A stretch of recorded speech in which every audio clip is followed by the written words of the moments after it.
All right, guys, we're starting to heat back up again. This past weekend, Jornada Cinco, round 5, went 10-7 on picks.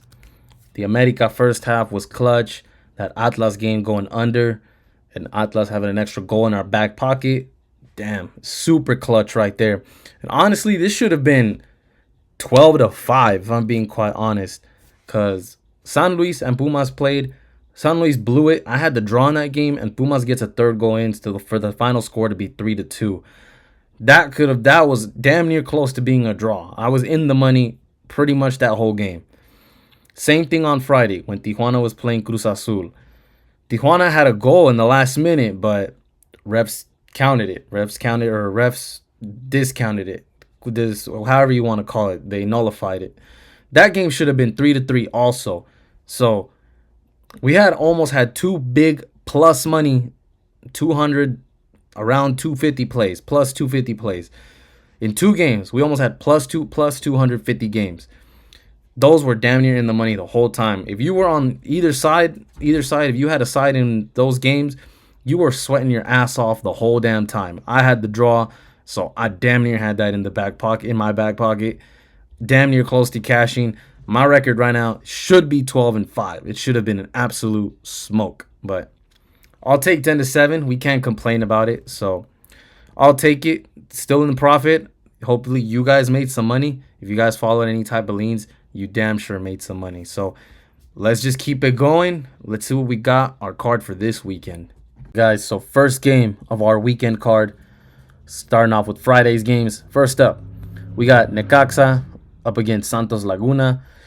Santos is on a downward spiral, and that's kind of why I want to be on their side. Necaxa is just somewhere in the middle, not doing too well. They're not really showing signs of life, and I know Santos hasn't either. But at least Santos can probably get a draw. I don't exactly want to bet on the draw either because it's just not a straight result that I really want to shoot for. But Necaxa should not be a minus 195 favorite.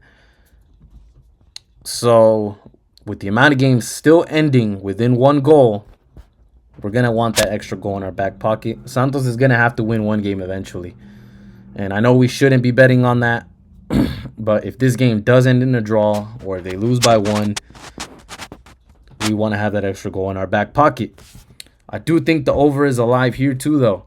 So let's have that extra goal in our back pocket for plus 100. Like I said, most games have not ended in more than 1 goal, with a 1 goal difference. We're going to play the over 3. If Necaxa is going to have an exploding offensive game, they're probably going to go over this total. But they've also had trouble keeping goals out of their own net. They can get scored on. Both of these teams can get scored on, probably Santos more, but Necaxa has not been that defensive juggernaut. So I think our over is alive here, and if it's not, then the game is probably going to be pretty damn close, and that extra goal in our back pocket is going to be absolutely crucial. If this team ends up if this game ends up even a 1-1 type of game, then our goal with Santos, it cashes.